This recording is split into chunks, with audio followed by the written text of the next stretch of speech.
यो हो बहसको साथमा कामना सेवा विकास बैंक, प्रगतिको आधार कामना सेवासँगको कारोबार।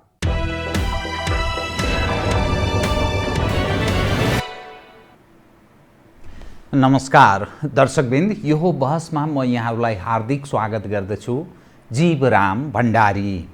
आज यहाँहरू सामुन्ने उपस्थित हुनुहुन्छ प्राध्यापक प्रेम शर्मा। उहाँ राजनीति शास्त्री हुनुहुन्छ। ग्रामीण विकासमा जनसहभागिता विषयमा उहाँले विद्यावारिधि पनि गर्नुभएको छ। 5 दशकभन्दा बढी प्राध्यापन र अनुसन्धानमा उहाँले आफ्नो समय व्यतीत गर्नुभएको छ। उहाँसँग आज म समसामयिक राजनीतिक विषयमा केन्द्रित रहनेछु। नेपालको राजनीतिक इतिहास अलि पछिल्लो समयको खुल्लापनको कुरा गर्दा विक्रम सम्वत 2007 सालमा जब प्रजातन्त्रको आगमन भयो नेपालमा, 7 सालदेखि 17 सालसम्मको एउटा अवस्था, 17 सालदेखि 46 सालसम्मको एउटा अवस्था, 46 देखि 72 सालसम्मलाई पनि मान्दा हुन्छ, तर 62-63 मा जुन परिवर्तन भयो त्यसलाई एउटा अवस्था र 72 सालको संविधान जारी पश्चातको अवस्थालाई मूल्याङ्कन गर्दा नेपालमा प्रजातन्त्रको आगमन, 46 को राजनीतिक परिवर्तन र 47 सालको संविधान, तत्पश्चातको उदार खालको प्रजातान्त्रिक व्यवस्था, हामीले विभिन्न आरोह अवरोह पार गर्दै जुन ठाउँमा नेपाली जन प्रवेश गरेका छौँ, हाम्रा आकाङ्क्षाहरू बहुत छन्। तर ती आकाङ्क्षा पुरा नहुनुमा गैर प्रजातान्त्रिक चरित्र, राजनीतिक अस्थिरता अनि नेतृत्वको कमी कमजोरी र क्षमतामाथिको प्रश्न, अर्थात् मुलुकमा राजनेताको अभावको रूपमा मानिसहरू इङ्गित गर्छन्। सबै खाले सिस्टम हामीले बेहोर्यौँ, भोग्यौँ, देख्यौँ। निर्दलीय पञ्चायत देख्यौँ, बहुदलीय व्यवस्था देख्यौँ। अहिले पछिल्लो समयमा राजनीतिक वृत्तका, खास गरी शासनको इर्दगिर्दका समूह र तिनका अगुवाले भन्ने गरेको उत्कृष्ट खालको सिस्टम हामीले ल्याएका छौँ। यसमा सङ्घीयता छ, गणतन्त्र छ, धर्मनिरपेक्षता छ अनि जनताबाट निर्माण भएको संविधान भनिएको छ। संविधान सभा मार्फत संविधान निर्माण र जारी भएको स्थिति, अर्थात् जनसहभागिताको पनि विषय उठ्ने गर्छ। तर जनका समस्या जिउका त्यौँ त्योभन्दा थप बढोत्तरीमा छ। के हो यो? उहाँसँग आज म यावत विषयलाई केन्द्रमा राखेर कतिपय सूचनामूलक पनि, कतिपय विश्लेषणात्मक पनि कुराकानी गर्नेछु। सर्वप्रथम म उहाँलाई स्वागत गर्छु। स्वागत छ यहाँलाई। धन्यवाद। अब म तपाईँसँग मैले अलिकति पृष्ठभूमिमा बताएँ, अलिकति भन्दा लामै बताएँ। तपाईँ ग्रामीण विकासमा जनसहभागितामा विद्यावारिधि पनि गर्नुभएको छ। 50 वर्ष तपाईँको प्राध्यापन अनुसन्धानमा तपाईँले आफूलाई सहभागिता दर्शाउनु भयो। देशको राजनीतिक तस्बिर र परिवर्तन यो सबै हेर्दाखेरि गर्न बाँकी केही छैन। यो मतलब हामी कहाँ जुन ढङ्गको परिवर्तन आउनुपर्ने अब बाँकी केही छैन। तर मानिस झन् दुखी छन्, झन् पीडा छ, झन् तन्नम भएको अवस्था छ। एकपछि अर्को बढोत्तरीमा छ र बेरोजगार सङ्ख्या बढ्दैछ। मानिस थप विदेश जानुपर्ने बाध्यात्मक अवस्था सिर्जना हुँदैछ।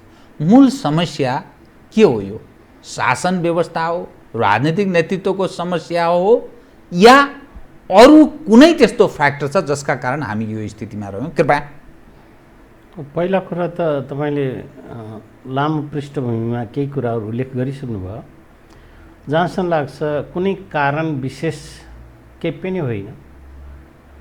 राज्य सञ्चालन गर्ने बागडोरमा जो नेतृत्वदायी व्यक्तित्वहरू हुनुहुन्छ, हामीले नेपालमा सम्भवतः विश्वकै विभिन्न मुलुकहरूमा अभ्यास गरेका राजनीतिक प्रणालीहरू पनि अभ्यास गरिसक्यौँ। संविधान पनि विभिन्न व्यक्तित्वबाट ल्याएको, प्रधानमन्त्रीदेखि राजादेखि लिएर आयोगदेखि बनाइएको संविधान पनि हामीले अभ्यास गऱ्यौँ। अन्तमा गएर एउटै मात्रै बाँकी के थियो भने जनताद्वारा गठित संविधान सभा बाट बनाउनु पर्ने जुन संविधानको धेरैको चाहना थियो त्यो हुन त 7 सालपछि पनि त्यो उद्धृत भएको कुरो थियो, त्योबाट पनि निर्माण भयो। तर अहिले आएर यहाँले भने जस्तै धेरै समस्याहरू जताततै यत्रतत्र छरिएर गए, व्यवस्थित भएन भन्ने गुनासोहरूको पछाडि दुईवटा कारण छ। एउटा कारण त मान्छेको महत्त्वाकांक्षा सम्बोधन नहुँदाखेरिमा धेरै कुराहरू गुनासो आउँछ। दोस्रो कुरो त्यसको अर्थ के हो त भने राज्य सञ्चालकले बहुजनहिताय अथवा बहु जनताको समस्या सम्बोधन गरिदिँदाखेरि अब हुने र नहुनेको बिचको खाडललाई सानो बनाइदिँदाखेरि धेरै राम्रो हुन्थ्यो। तर यो गरिब र धनी बिचको दूरी घटाउने, जुन यहाँले भन्नुभयो विभिन्न कालखण्डको कुरा गर्नुभयो, 7 सालपछि, 15 सालपछि, 17 सालपछि, 36 सालैपछि पनि कुरा गर्दछु म, किनभने जनमत सङ्ग्रहको एउटा ठुलो अभ्यास गरिएको नेपालमा। त्यसै गरी 46 सालपछि एउटा उत्कृष्ट किसिमको संविधान हामीले निर्माण गऱ्यौँ भन्ने कुरा दाबी थियो। यसपछि आएर अब त्यसले पनि सम्बोधन नगर्दाखेरि 10 वर्षीय द्वन्द्वमा हामी गुज्रिन पुग्यौँ र 62-63मा आइसकेपछि त अब दुईवटा कुरा भयो। एक त लामो समयदेखि नेपालमा शासन बागडोर चलाएको राजतन्त्र, एउटा कुलीन तन्त्र भनौँ अथवा परिवारतन्त्र भनौँ, त्यसको उन्मूलन हुन गयो र गणतन्त्र घोषणा भयो। र यहाँले अहिले सम्बोधन गरेको 3टा कुरामा अहिले राज्य अभ्यास्तर छ। एउटा गणतन्त्र छ, सङ्घीयता छ, धर्मनिरपेक्षता छ। तर यी चिजको आवश्यकता नेपालमा हो कि होइन, यसलाई हामीले मध्यनजर गर्ने, यसको प्रायोरिटीमा जानुपर्ने हो कि होइन भन्ने कुराको विषयमा बहस अझै बाँकी छ।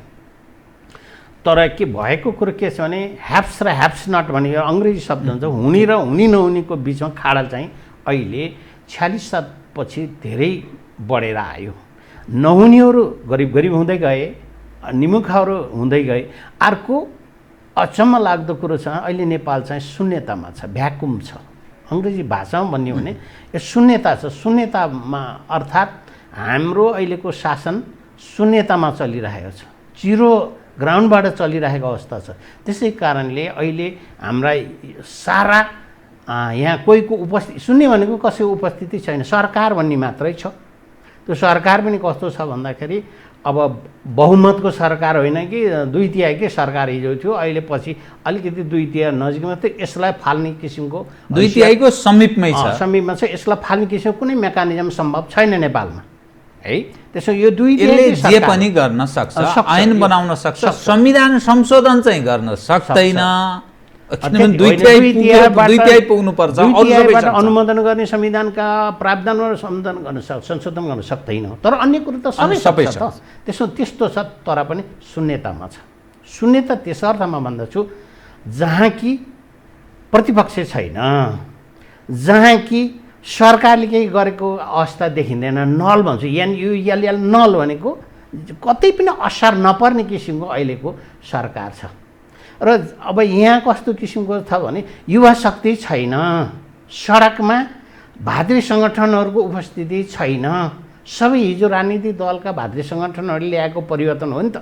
46 साल पनि तिनीहरूले ल्याएको र अहिले अर्को हामीलाई असर पार्ने विदेशी शक्ति पनि हो। तर अहिले विदेशी शक्ति पनि छैन, एकदम शून्यतामा छ। अहिले विदेशी शक्ति पनि अहिले यो सङ्क्रमणका कुराले, महामारीका कारण उनीहरू पनि आफ्नै उसमा फँसेको अवस्था छ। नेपालको आन्तरिक कुरामा कुनै गर्न सक्ने स्थिति छैन। त्यसो हुँदा यहाँ कस्तो भइरहेछ, एउटा शून्यतामा शासन चलिरहेको अवस्था छ।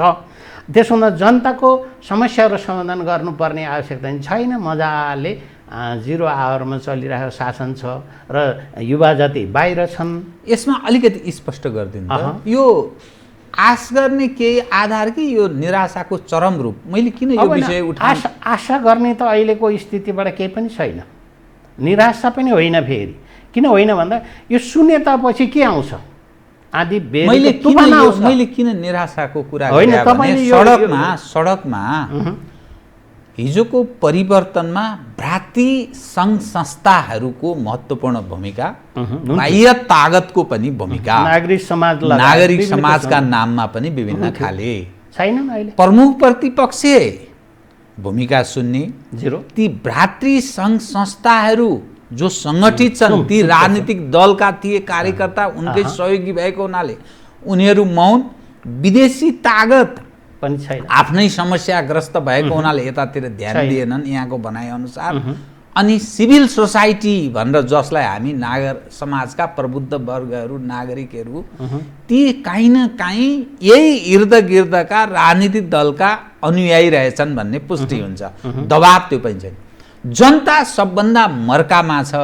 यसको अर्थ अब हुन्छ के त बताइदिनुहोस् त, कुन कोर्स के लिन्छ? अलिकति सिद्धान्ततिरको कुरा गर्छु। आज अलिकति धेरै दर्शकहरूले नबुझ्न सक्नुहुन्छ। अब अहिले के भएछ भने अहिले सत्ता अथवा सरकार बलियो हो कि जनता बलियो भन्ने कुरामा यो दर्शकहरूलाई नै मैले यो प्रश्न गर्छु र तपाईँलाई पनि गर्छु।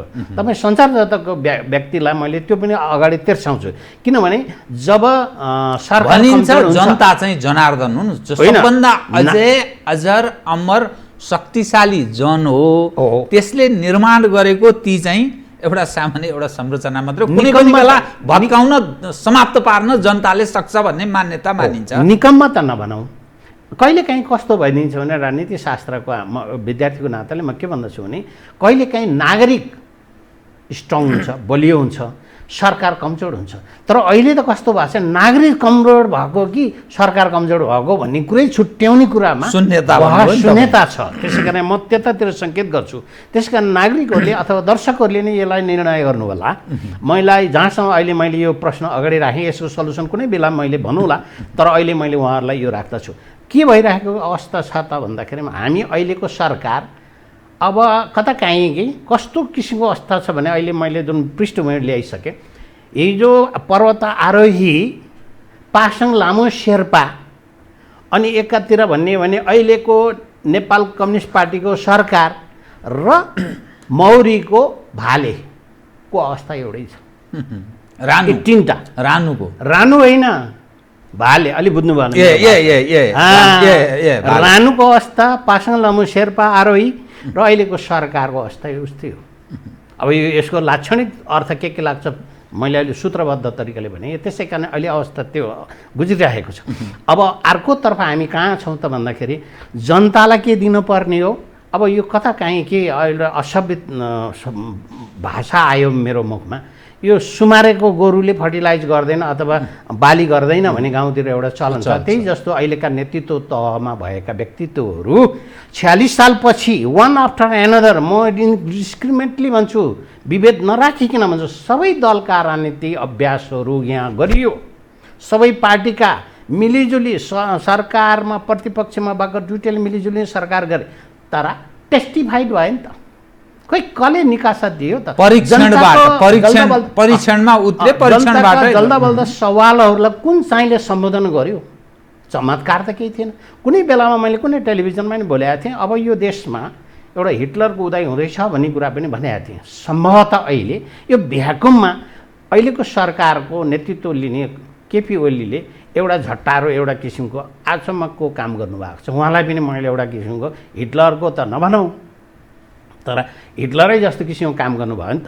शैली चरित्र होइन, उहाँले गरिराखेको कुरा त अगाडि आएको छ नि, जनमानसमा आएको छ नि त।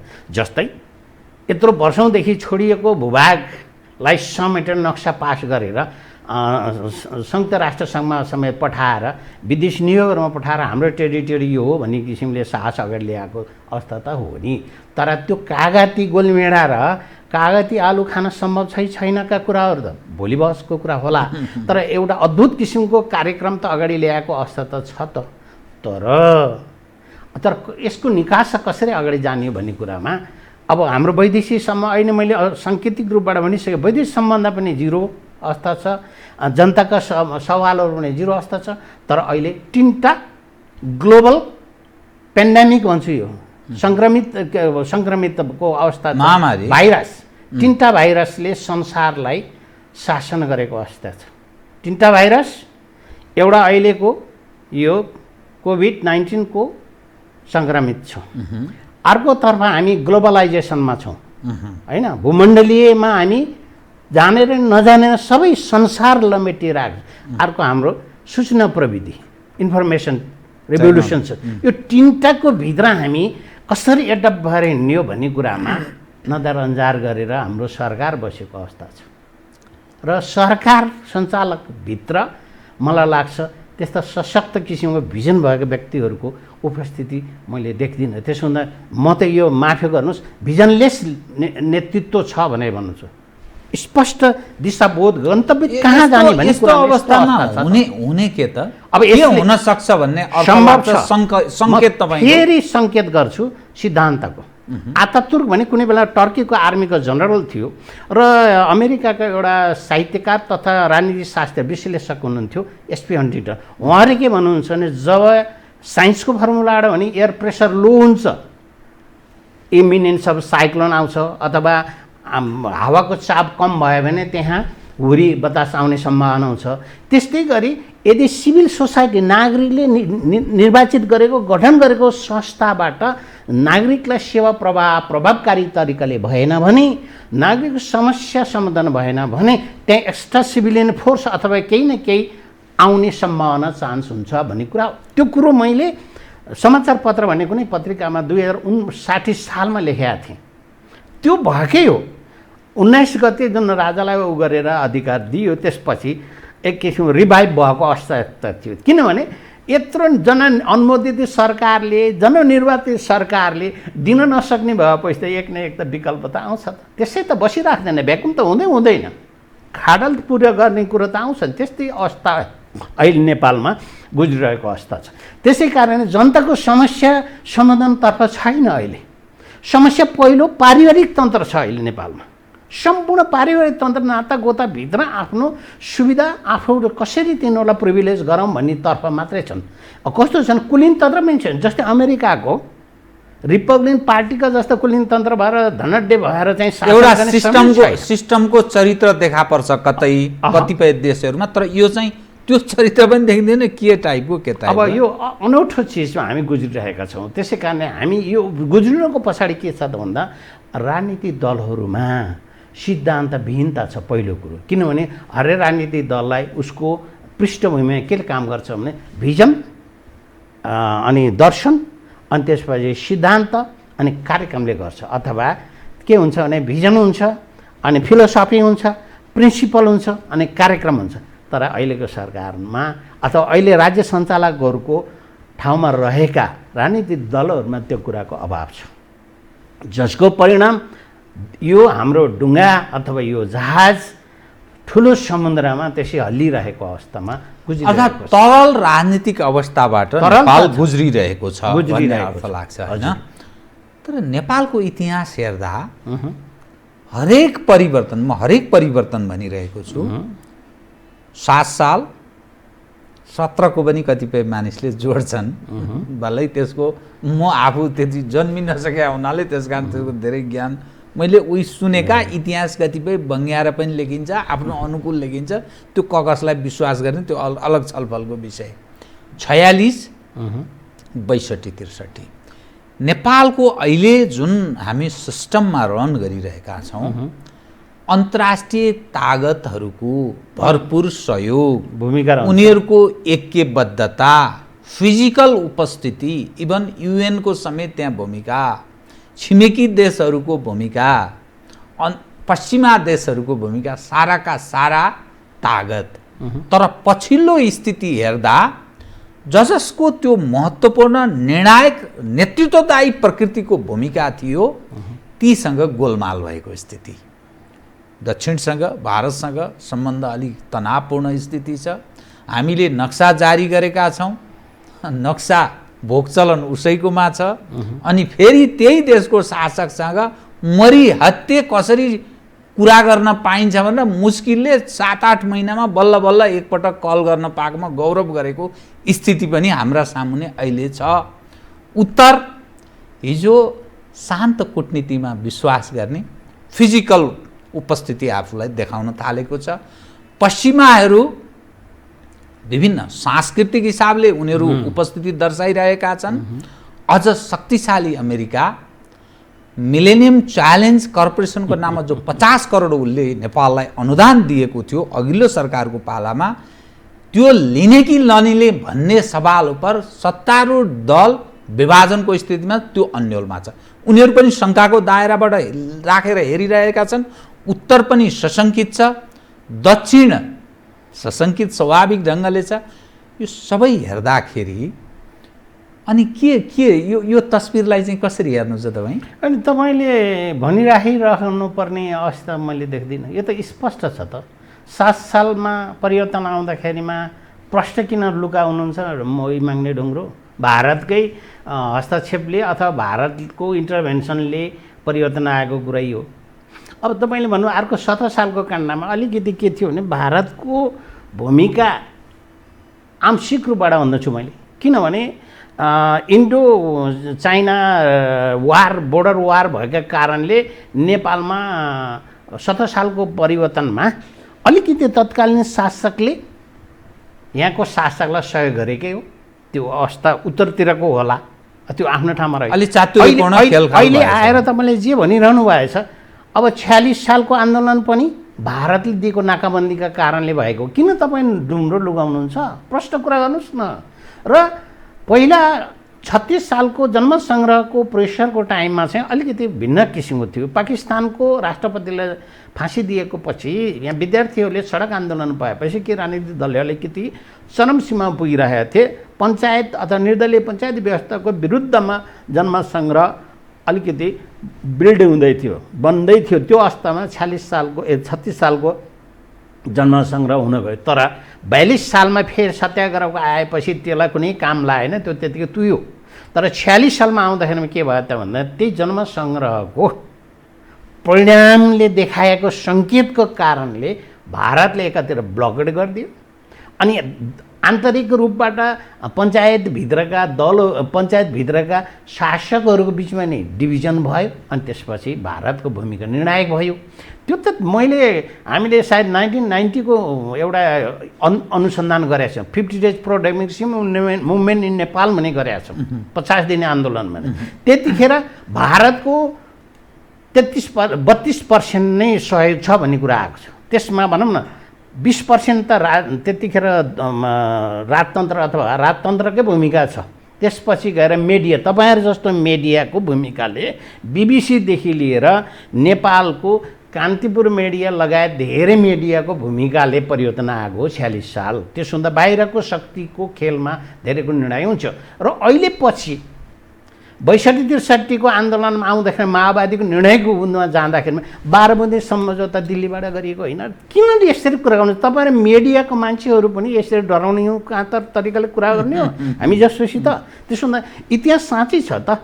अनि त्यसपछि गएर अहिले जे परिवर्तन देखा परिरहेछ, यो परिवर्तन पछिको भूमिकामा हिजो तपाईँले भन्नु अमेरिकाको भूमिका, युरोपियन युनियनको भूमिका भने गाउँ गाउँमा क्रिस्चियनिटी फैलाउने कुरादेखि लिएर दलहरूलाई विभाजन गर्नेदेखि लिएर जातिहरूको बिचमा विभेद गराउनेका कुराहरूका देखि लिएर सेन्टिमेन्ट एकदम त्यसलाई भने सेन्सिटाइज गराउनेदेखि लिएर यावत कुरा जाति राज्य हुन्छ भनेर खेलाउने कुरादेखि लिएर धेरै कुराहरू नगरेका कुरा त कहाँ छैन?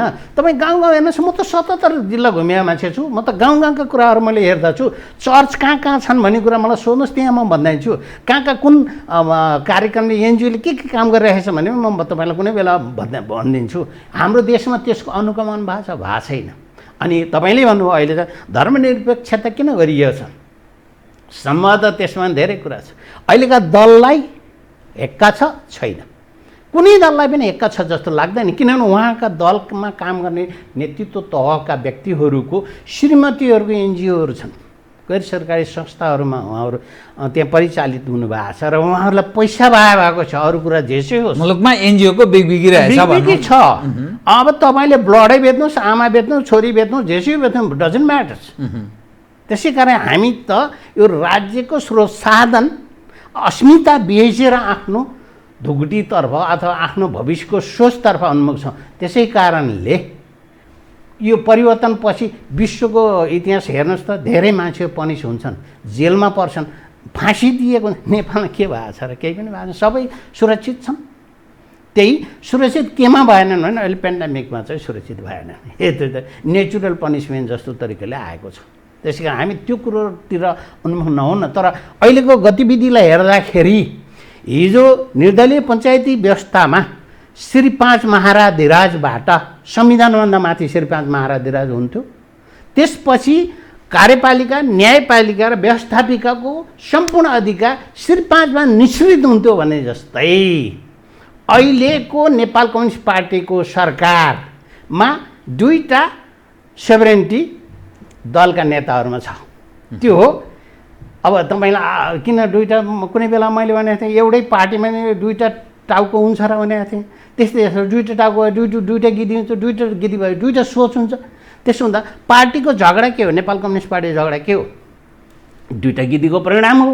र यी 2टा चाहिँ संविधान होइन, पार्टीको स्थिति एउटा मैले भन्दाखेरि हिजोको राजतन्त्र जस्तै यिनीहरूको पार्टी तन्त्रमा 2जनाको हैकम छ। त्यो 2जनाको 2जनाले बनाएको स्थायी कमिटी, 2जनाले बनाएको के अरे पोलिट ब्युरो, अनि यिनीहरूले बनाएको कार्यालय के अरे सचिवालय। यो त नाटकको कुरा हो नि त मित्र। तपाईँले बुझ्नुहोस् यसको अर्थ। अनि यिनले बनाएको, भरियाले बनाएको आयोग, अनि यिनको कार्यान्वयन गर्ने को त? म राजा हुँ, मैले बनाएको आयोगले मलाई बाध्य गराएर लागू गराउने? यस्तो किसिमको खेल छ त। अलिक भित्र गोडेर खोतल्नुहोस् न। अनि तपाईँ एउटा बताइदिनुहोस् त, यो जुन विषय तपाईँ उठान गरिरहनु भएको छ नि, राजनीति तागतले आर्जन हुन्छ। जोसँग शक्ति छ, सङ्गठित तागतले राजनीतिमा आफू स्थापित हुने हो। जनलाई, जब पब्लिकलाई, हामी जनतालाई जो जनार्दन भन्छौँ नि, त्यो केपी ओलीको ठाउँमा बसेर तपाईँले सोच्नुभयो भने म जनताबाट निर्वाचित हुने, मलाई 5 वर्षको म्यान्डेट प्राप्त हुने, अनि केही न केहीको प्रेम शर्माले त्यो ढङ्गले विश्लेषण गर्ने भने के जवाफ दिनुहुन्छ? उहाँलाई त्यो अधिकार छ। म उहाँको पक्षमा बोल्दो अथवा मैले बोलिदिइरहँदाखेरि उहाँको पक्षमा बोल्छु। यथार्थ कुरा एकातर्फ हो। अर्कोतर्फ संवैधानिक तर्फबाट भन्यो भने उहाँलाई 5 वर्षलाई नेपाली जनताले म्यान्डेट दिएकै हो। जे गर्न पनि उहाँ स्वतन्त्र हुनुहुन्छ। किन? म्यान्डेट 5 वर्ष हो, उहाँले गर्नुहुन्छ। तर गल्ती गर्दाखेरि उहाँलाई पनिसमेन्ट दिने जनतै हुनु। गल्तीको जजमेन्ट गर्ने को? नेपाली जनता, भोटर, मतदाता। अनि भोलि त पावर सिफ्ट हुन्छ त। तपाईँ मतदाता होइन त? तपाईँले मेरो भाषा तपाईँ मतदाता होइन त? तपाईँ मतदाता। ल मैले भोट फेर्छु। तपाईँको जजमेन्ट सुनाउ त। मैले हिजो अब भनौँ न त्यो दललाई मैले भोट हालेको छु, अथवा अहिलेको सरकारप्रति मेरो पूर्ण समर्थन छ। तर भोलि मेरो भोट चाहिँ चेन्ज गर्छु, सिफ्ट गर्छु। मेरो किनभने मेरो सोभरेन्टी, मेरो सार्वभौम सत्ता त 5 वर्षलाई मैले कम्प्रोमाइज गरेको हो त भोट हालेर। ठिक छ। तपाईँ अलिअलि पढे लेखेको, समाजलाई बुझेको, विश्वको अवस्थालाई बुझेको मानिस हुनाले तपाईँले त्यो सायद त्यो क्षमता राख्नुहुन्छ होला। किनभने पेन्सन आउँछ, काम पनि गर्नुहुन्छ, सामान्य तपाईँको जीविकोपार्जन चल्छ। तर मानिसमा त्यो विवेक त्यस बेला मात्रै फुर्छ जब उसको शिक्षा ठिक हुन्छ, आय आर्जन, अनि उसमा त्यो ढङ्गको हैसियत उसले निर्माण गर्छ नि। शिक्षा अनि अरू पनि पक्षहरूले, फ्याक्टरले काम गर्छ, तब मात्रै मानिस सरेन्डर गर्दैन, अर्थात् उसले विवेक प्रयोग गर्न सक्छ। नेपाली जनको अधिकतम जो अवस्था हेर्नुहोस् त कुन अवस्थामा छ? जुन देशमा 70 लाख युवा जनशक्ति विदेश जान बाध्य छन्, निरक्षरको सङ्ख्या यति ठुलो सङ्ख्यामा छ, गरिबी यो अवस्थामा छ, बेरोजगारको सङ्ख्या यो अवस्थामा छ, पढे लेखेका मानिसहरू स्वयं बिहानदेखि बेलुकासम्म तपाईँहरू जस्तै प्राध्यापकहरू अहिले घर घरमा नेताका त्यो अन्डर एसएलसीको घरमा धाएर प्रभु भनिरह होला। त्यो स्थितिका तन्न मानसिकताका मानिसबाट तपाईँले जुन ठुलो कुरा गर्नुभएको छ नि त्यो सम्भव छ नेपालमा? होइन, किन सम्भव छैन? कसरी? अहिले मैले भनिसकेको छु जुन क्वालिटीको मानिसको जनशक्ति छ, जुन विकास मैले एउटा मैले दर्शकको अगाडि मैले प्रश्न अगाडि सारिसकेँ। ल भन्नुहोस् त। यो नेपाल कम्युनिस्ट पार्टीको सरकार पर्वतारोही पासाङ लामो शेर्पा र मौरीको भाले का कुरा गरिसकेँ। त्यसको लक्षणै अर्थ बुझिदिनुहोस् एउटा कुरा। अर्को रह्यो कुरो कहाँ बुझ्ने भएको भए त जनताको यो अभिज्ञतै हुनुहुन्थ्यो। अलिक क्लियर चिन्तन मनन आउँछ त बुझ्छन् भोलि। अर्कोतर्फ मैले के भनिसकेको शून्यता छ। शून्यताको बेलामा जे पनि गरे हुन्छ, गर्छन्, तर कुनै न कुनै दिन त्यो शून्यताको परिपूर्ति गर्ने किसिमको सत्ता आइपुग्छ अथवा त्यसको नेतृत्व सम्हाल्ने व्यक्ति आउँछ भन्ने कुरा हो। अहिले झन्डै मेरो विचारमा 1.5 लाख नेपालीहरू गएका, ती तपाईँले भनेको 72 मध्ये नेपाल फर्किन्छन्। कुनै दिन यहाँ बेरोजगार, अब हामी काठमाडौँमा बसेर अथवा सहर बजारमा बसेर केही हुनेवाला छैन।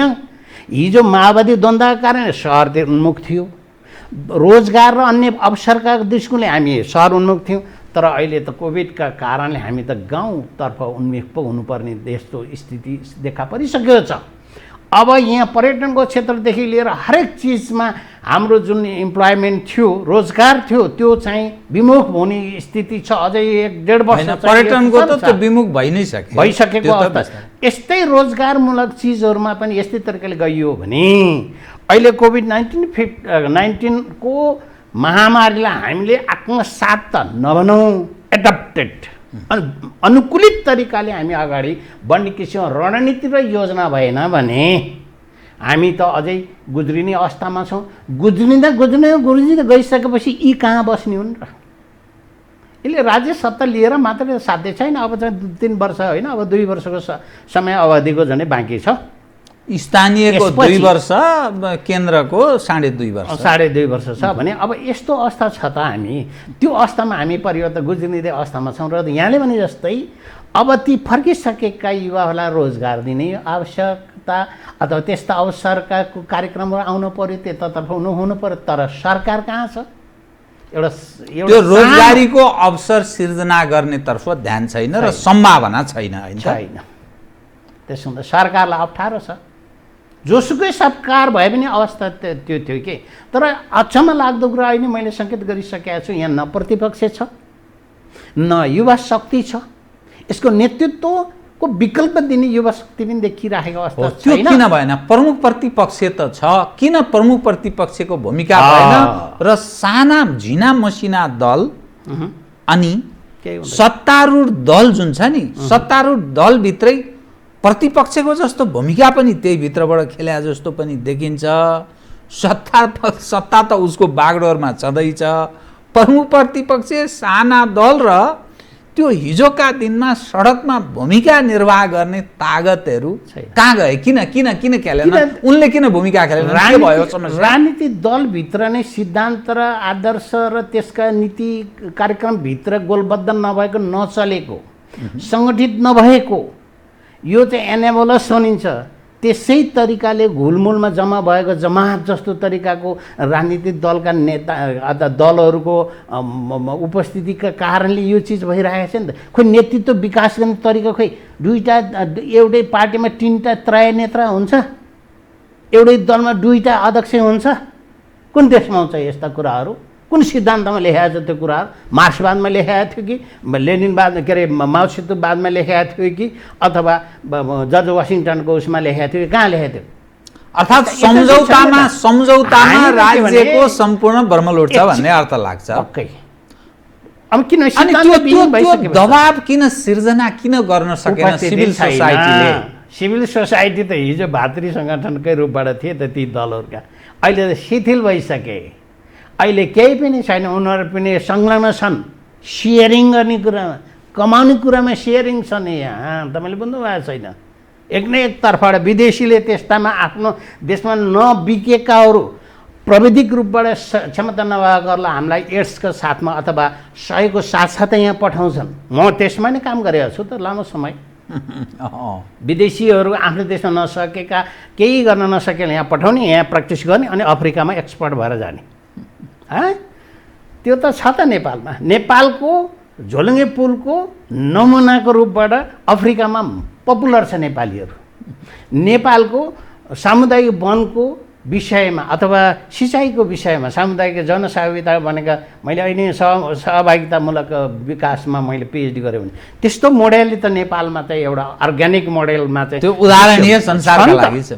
हिजोको हाम्रो प्र्याक्टिसहरू हेर्नुहोस् त, उत्तरीतिरको भएको हाम्रो जुन हिमाली क्षेत्रमा पनि गुम्बा अथवा कुनै ठालुहरूले राज्य गर्छन्, तर त्यहाँ ठालुहरूको बिचमा वार्षिक रूपबाट निर्वाचन हुन्छ त। झिमे पर्वत विष्टको अप्पर मुस्ताङमा बार सिरवल हुन्छ हो, त्यहाँ आफ्नो कुलीन तन्त्रले लामो समय गर्ला।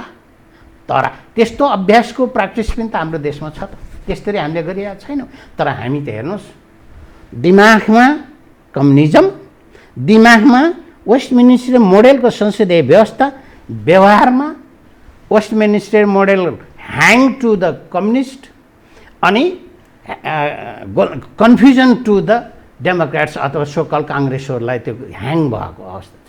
प्र्याक्टिस छैन, आदर्श मूल्य मान्यता भित्र जानुपर्ने अवस्थामा उहाँलाई त्यो कुन पार्टीमा के हुन्छ, कुन सिद्धान्त राजनीतिक प्रणालीमा कस्तो किसिमको सिद्धान्त हुनुपर्छ र हाम्रो पार्टीको गन्तव्य के हो, हाम्रो पार्टीले जनतालाई दिने चिज के हो भन्ने कुरा घोषणापत्रमा चुनाव बेलामा लभली चक्लेट बाँडेर मात्रै हुने हो र त्यति बाँडेको आधारबाट हामी त बाध्य छौँ त भोटर्स त।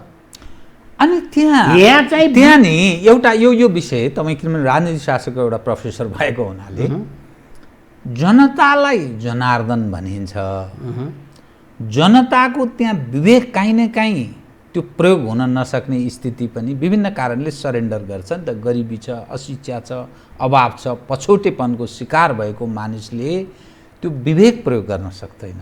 के ठिक के गलत भन्ने बुझ्ने सामर्थ्य कम राख्दछ। कतिपय मानिसहरूको बुझाइमा त्यस्ता नागरिकहरूको वर्चस्व रहेको देशमा जसलाई हामी डेमोक्रेसी अथवा वेस्टमिनिस्टर सिस्टमको जो कुरा गर्छौँ, त्यस्तो देशमा डेमोक्रेसीको तुक रहँदैन है। त्यसमा फटाहरूले, जालीहरूले विभिन्न प्रलोभन प्रपञ्च रचेर राज्य कब्जा गर्छन् र सबभन्दा दुखी त्यहीँका जनता हुन्छन् र मुलुक भड्कालोमा प्रवेश गर्छ भन्ने सिद्धान्त कतिपय त्यसको विषयमा एडभोकेसी पनि त्यस ढङ्गले एडभोकेसी पनि गर्छन्। तपाईँ के ठान्नुहुन्छ एज एउटा राजनीति शास्त्री? एउटा कुरा के हुन्छ भने जहिलेसुकै यो अहिले तपाईँले खुला तन्त्रको कुरा गर्नुभयो अथवा हामीले अहिले अत्यन्त लिबरल डेमोक्रेसीको प्रणालीलाई अङ्गीकार गरेको अवस्था छ। तर यसमा पनि के हुन्छ भने सीमा हुन्छ।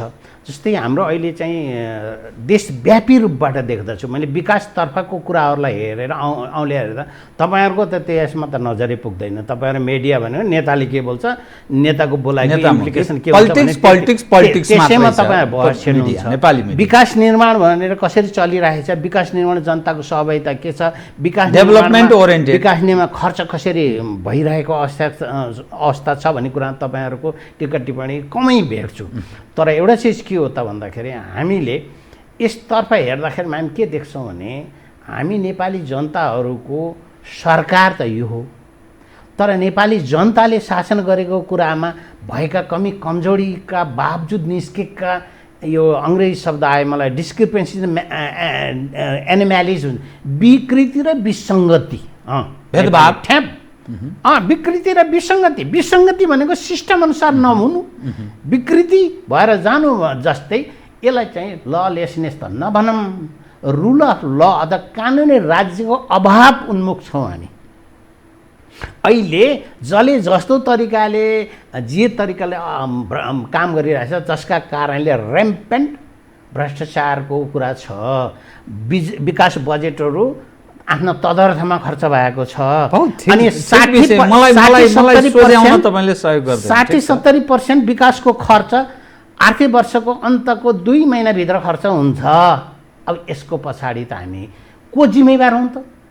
अब विकास बजेट बाँडचुँड गरेर खाइएको आवश्यकता छ र अहिलेका सत्ताधारीहरूले एउटै व्यक्तिलाई 10 चोटि पनि संवैधानिक के अरे मन्त्री परिषदको निर्णयबाट नियुक्ति दिनेदेखि लिएर यस्तो परिवार तन्त्रदेखि लिएर testified many time testified failed, they are occupying the post. उहाँहरूको सरकारको रोस्टममा अथवा रजिस्टरमा को यो देशका के विज्ञ हुन्, यो देशमा चाहिने को हुन् भन्ने कुरा त हिसाब किताब रेकर्डै बारम्बार चलेको छ त त्यो।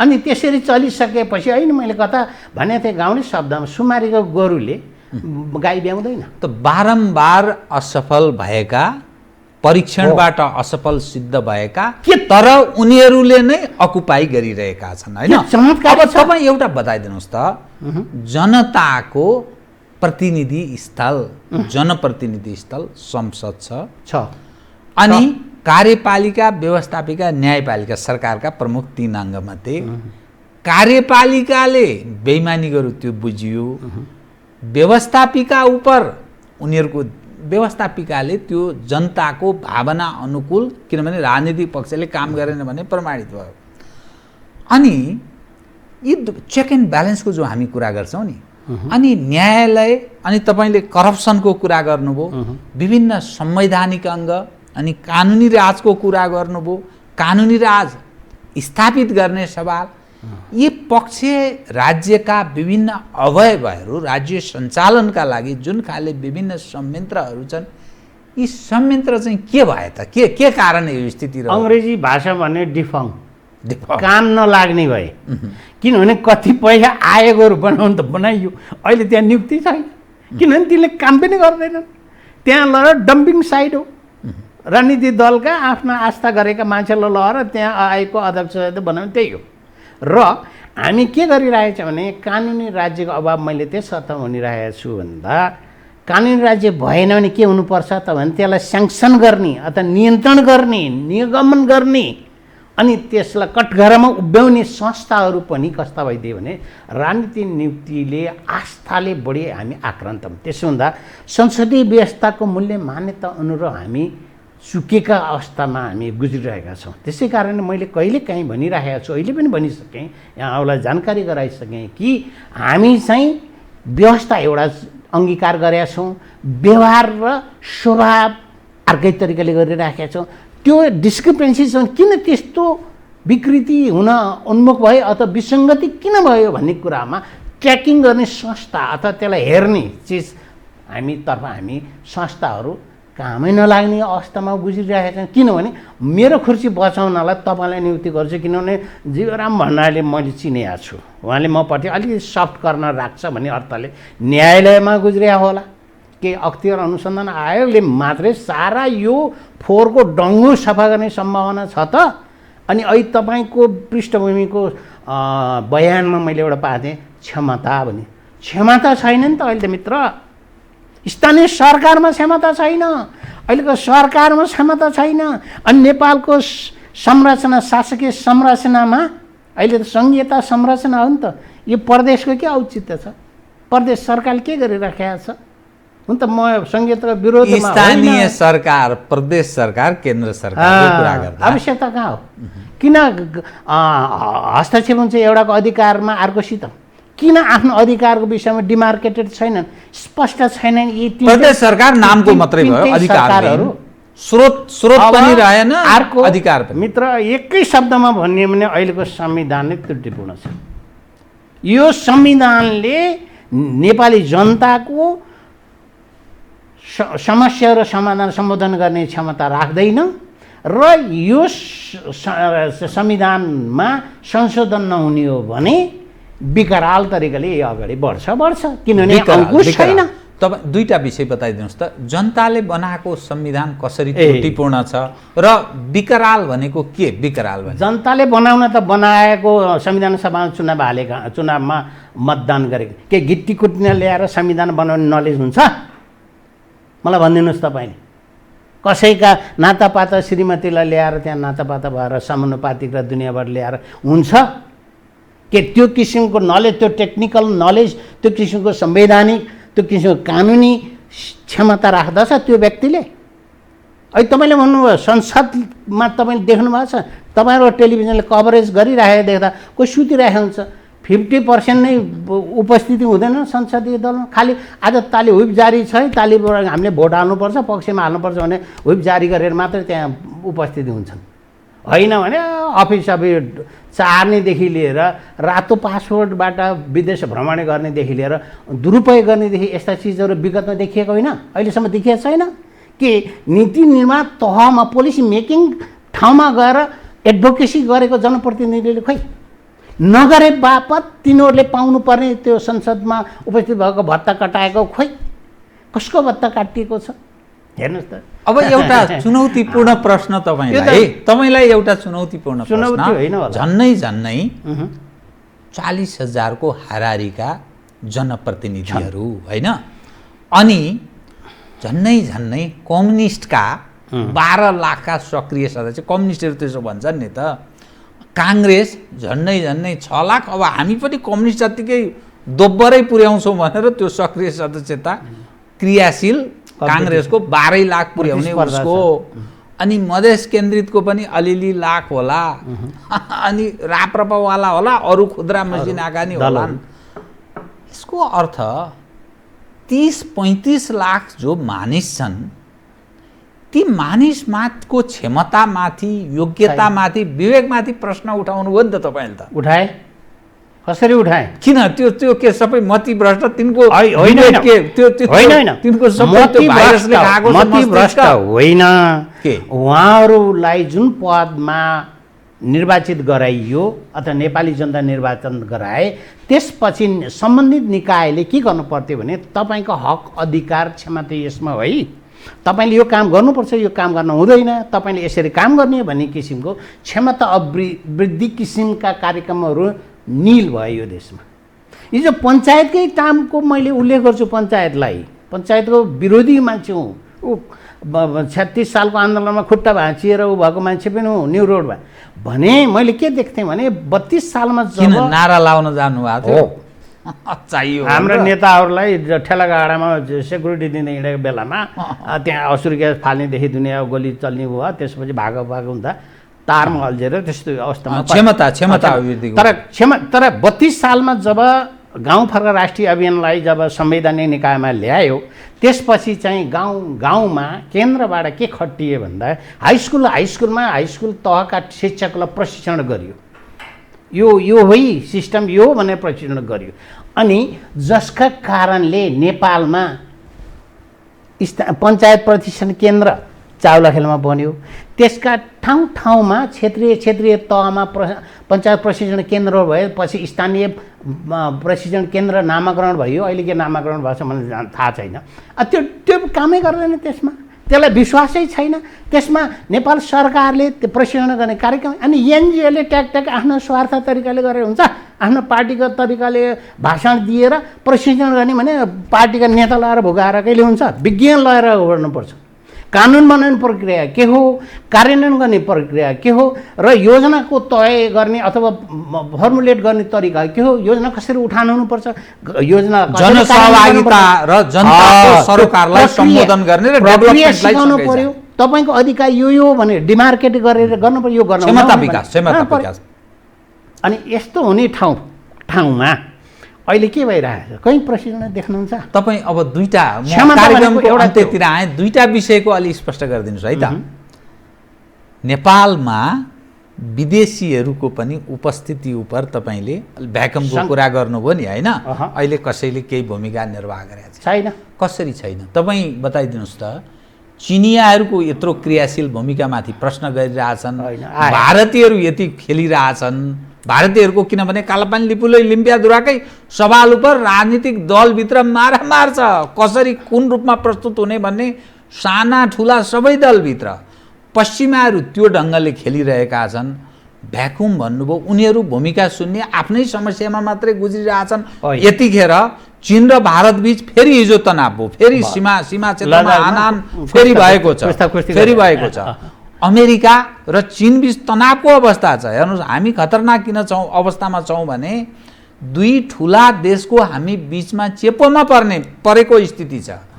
अनि कसैको छैन भन्दा अनि त्यसलाई आँखा चिम्लेर निदाएर घुवा घुरेर बस्न मिल्छ भने? त्यसो भने होइन। मैले के भनेको भने अहिले पछिल्लो अवस्थामा हामी भ्याकममा छौँ। विदेशीहरूको उपस्थिति नल छ अथवा खासै प्रभावकारी छैन। यहाँले सङ्केत गर्नुभयो चिनिया राजदूतको भूमिका चाहिँ यो नेपाल कम्युनिस्ट पार्टीका केही झगडा मिलाउने कुरामा सक्रिय रह्यो भन्न खोजेको। विगतमा यस्ता चिजहरू त्यो होइन हो।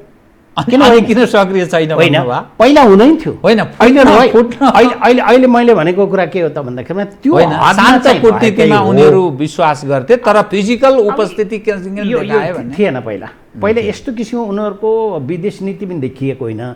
साउथ इस्ट इन्डिया के अरे पेसिफिक रिजन्समा पनि जति गोलमाल हुन्थ्यो, चाइनाको बोर्डर सिमाना जोडिएका देशहरूमा जति गण्डगोल हुन्थ्यो, चाइनाको यस्ता किसिमको गतिविधि देखिँदैन थियो अथवा चाइनाको वैदेशिक नीति नै यस्ता कुरा देखिँदैन थियो। तर पछिल्लो समय जुन यो नेकपा भित्रको विवादको समयमा चिनिया राजदूतले निर्वाह गरेको भूमिकाको विषयमा शङ्का गर्ने ठाउँ पनि छ। हामी कति भल्नरेबल छौँ त नि, हामी कति नाजुक अवस्थामा छौँ त नि। यसो गर्दाखेरिमा एउटा प्रधानमन्त्री, भूतपूर्व प्रधानमन्त्री कहाँ समेत राजदूत गएर भेट्ने अवस्था, भेट दिने अवस्था, हाम्रो अधिकार कहाँ? अहिले मैले भने क्षमता छैन, हाम्रो अधिकार क्षेत्र मेरो स्ट्याटस के हो भने आफैले थाहा पाउने अवस्था छैन हाम्रो नेताहरूमा। होइन, त्यो त्यसरी भेटिदिँदा त गौरव ठुलो महसुस गर्छन्। कत्रो ठुलो मान्छेले आएर भेट्यो, मलाई आशीर्वाद दियो भनेर समस्या कहाँ पर्छ? हामी कुन सुरुङभित्र पसेका छौँ त्यो पो बुझ्नु पर्छ। बिरामी भएको प्रधानमन्त्रीबाट उहाँका सल्लाहकारहरूलाई मैले सशक्त पनि मान्दिनँ। उहाँहरूले 3टा प्रधानमन्त्रीलाई घुमा आखिर सकिएको मन्त्री खानी भइसके आयोगको भएन। अनि अर्को जवाब दिनुहोस् त, अर्को चाहिँ जवाब दिनुहोस् है। कार्यक्रमको ठिक अन्त्यमा नेकपा भित्रको आन्तरिक झगडा, काङ्ग्रेसभित्र पनि तनावको स्थिति छ र नेपालको राजनीतिमा जुन तनावको अवस्था छ, अ काइन्ड अफ प्रक्सी वार हो यो भनेर भन्छ कतिपय मानिसहरू, त्यसो पनि भन्दा रहेछन्। अनि दोस्रो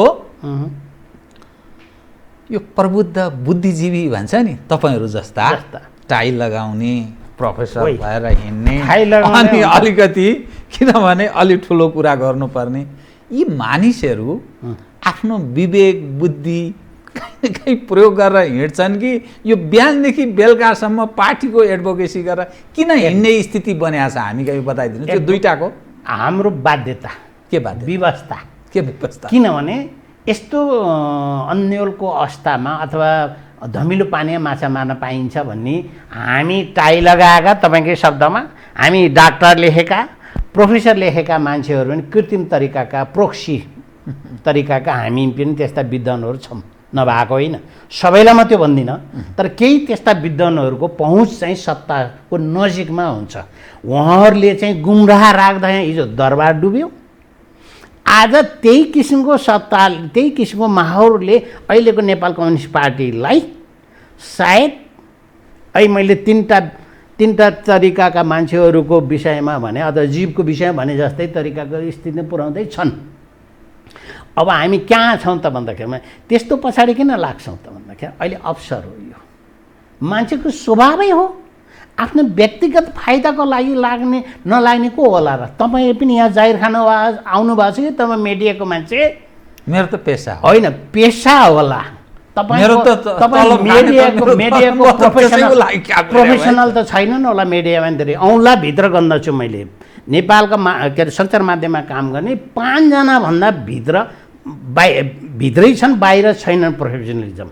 त्यसमा चाहिँ तपाईँहरू जस्ता मान्छे जागिरदारहरू, जागिरको सोझो गरिदिनु, एउटा कार्यक्रम चलाउने अथवा यस्तो गरिदिनु, त्यति मात्र। तर आफ्नो पेसामा दखलता दिनको निम्ति प्रोफेसनलिजम आउनु पऱ्यो नि त। त्यस्ता किसिमका प्रोफेसरहरू, त्यस्ता किसिमका डाक्टरहरू के सङ्गतमा छन् त? क्वेसन त्यहाँ हो, तपाईँले उठाएको क्वेसनमा म पनि सहमत छु। तर हाम्रो बाध्यता र व्यवस्था कहाँ छ त भन्दाखेरि त्यस्तै मान्छेको सल्लाहमा गुज्रिन्छ।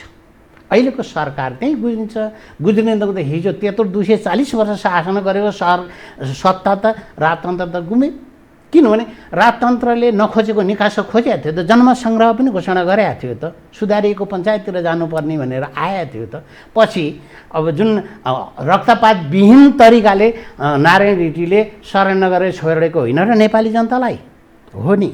निष्कर्ष तपाईँको केही छ यो सारमा? अब किनभने तपाईँ राजनीतिशास्त्रको प्राध्यापक भएको हुनाले जति कुरा गरियो, निष्कर्षमा म के भन्दछु भने अहिले नेपालको राजनीति शून्यता उन्मुख छ, दिशाविहीन तरिकाले अगाडि बढिरहेको अवस्था छ। त्यसै कारण अब निकट भविष्यमा यसले 3टा चिजले हामी लतारेर हिँडेका छौँ। एउटा ग्लोबलाइजेसन्स, एउटा चाहिँ अहिलेको यो सञ्चार जगतको क्रान्तिले, अर्को अहिलेको महामारीले। यो महामारीसित समेत यो 3टैसित हामी चाहिँ जसरी भए पनि एडप्टेड भएर अगाडि बढ्नुपर्ने आवश्यकता छ।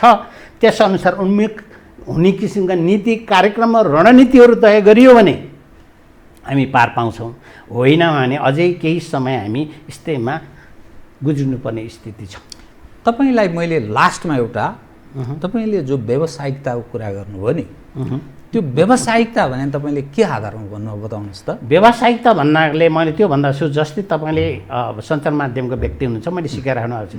CNN, BBC, अल जजिरा यस्ता छन् र भारतमा केही त्यस्ता प्रोफेसनल पत्रकारहरू छन् कि जसले आफूलाई विषयको आफूले सञ्चालन गर्ने विषयको विज्ञता राख्दछन्, बढी अध्ययन अनुसन्धान उन्मुख भएर तपाईँले त्यो नेपाली चाहिँ त्यस्तो पाउनुहुन्न। 5 जनाभित्र पाइन्छ होला, नत्र धेरैमा जाहिर खाने मात्रै अवस्था छ। व्यावसायिकता भनेको जसले आफ्नो व्यवसायलाई पोक्त रूपले प्रस्तुत गर्छ पब्लिकका माझमा, त्यसबाट सहज उसले आफ्नो जीवन यापन पनि गर्छ। द्याट्स कल्ड व्यावसायिकता। तपाईँ सायद मिस्टेक हुनुहुन्छ। धन्यवाद छ है त। ल हस्, मैले गल्ती गरेँ, माफ पाउँछु। धन्यवाद छ है त। हस्, आदरणीय दर्शकवृन्द, उहाँ हुनुहुन्थ्यो प्राध्यापक प्रेम शर्मा, राजनीतिशास्त्री, समसामयिक विषयमा केन्द्रित गरिएको कुराकानी। म सहित मेरो सम्पूर्ण युनिटलाई कार्यक्रमबाट बिदा दिनुहोस् र यो टेलिभिजन हेर्दै रहनुहोला। नमस्कार।